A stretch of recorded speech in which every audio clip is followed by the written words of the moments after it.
Hey guys, West Coast Wiley here, and I've got something a little bit different planned for today. As you can see, I made a really exciting upgrade to my setup. I've moved over from this gaming headset microphone to my brand new blue SNOWBALL Ice. I'm very excited to start using this on my streams, but before I can, I'm gonna have to go through STREAMLABS OBS and optimize it and change some settings so I'm getting the best performance possible out of it. And that's exactly what this video is. I'm gonna take you with me and show you exactly what settings I changed and how I changed them to make my blue SNOWBALL Ice have the best performance possible for when I'm streaming and creating content. Before we get into it, I'd like to take just a moment to welcome all men, women, and Apache attack helicopters to my channel. I'm primarily a gaming streamer and content creator, and if you'd like to follow me on the Purple streaming website or any of my other socials at West Coast Wiley, the links will be in the description. Alright guys, now let's get into it.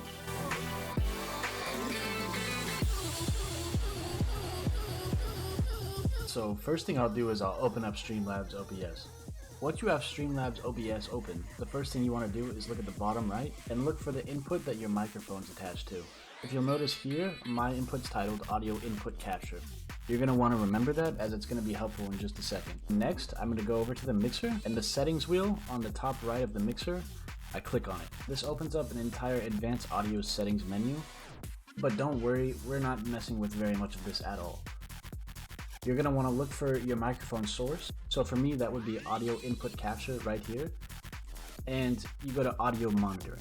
You're going to want to click on the audio monitoring box and make sure that you put it to either monitor only or monitor and output. Now that you've turned that on, you can hear yourself in your headset or speakers or whatever you're using. Once you've completed that, you're going to want to add some filters onto the mic. Let me show you how to do that.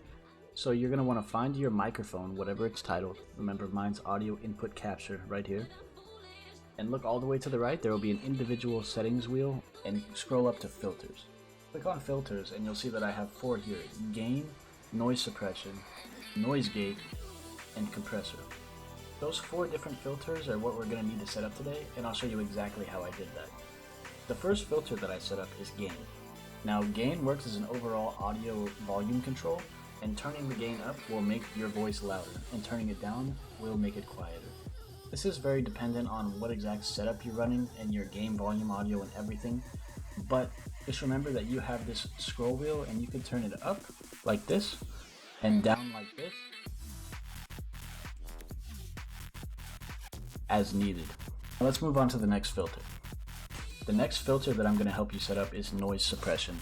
Now what noise suppression does is it helps filter out moderate background noise. If you have a loud AC unit, or perhaps there's some white noise or traffic outside your house and you don't want that going into your microphone, this is what's going to help you get rid of that. The noise suppression filter comes at a default of 30. I'm going to keep it there because it works for me, but if you still have some ambient background noise coming into your microphone, you may need to turn that up a little bit. The next filter that we're going to take a look at is noise gate. Let me click on that. Noise gate works basically as an on-off switch for your audio. Noise gate allows you to preset a requisite audio volume level before the microphone will pick up anything at all and input it. It's very helpful for getting rid of small noises in the background. You're going to want to turn your noise gate up all the way and incrementally adjust it down until you can comfortably speak into the microphone and you're not losing any of that audio. The goal of the open threshold adjustment is to have it to where you can comfortably speak into your microphone without it losing any audio, but at the same time, when you're not speaking, all unnecessary audio won't be included in your microphone. Next, we'll move on to the close threshold. I just leave it a little bit lower than my open threshold. You can experiment with this if you want. I didn't find it to make much of a difference. Attack time, hold time, and release time, I just leave it 5, 200, and 150. Now that we're done with the noise gate, guys, let's move on to the final filter, which would be the compressor. And what the compressor does is it helps to stabilize the volume levels between yelling and whispering into the microphone. The goal of the compressor is to allow very loud audio, such as me yelling, into the microphone without it hitting this red level right here and starting to distort. So first, I didn't touch the ratio. I find that this setting of 10 works very well.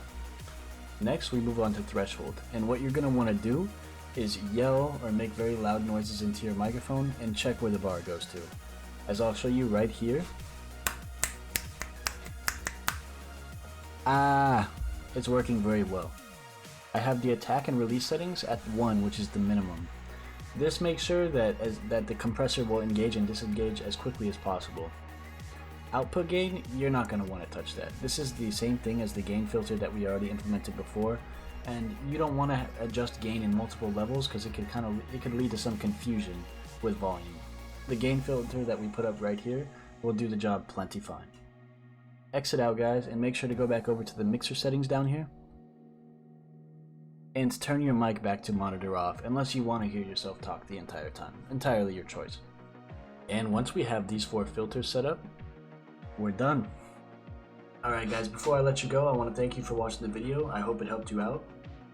If you enjoyed the video and you found it helpful, please consider liking and subscribing to my channel. I'd really appreciate it. And I'll catch you guys next time.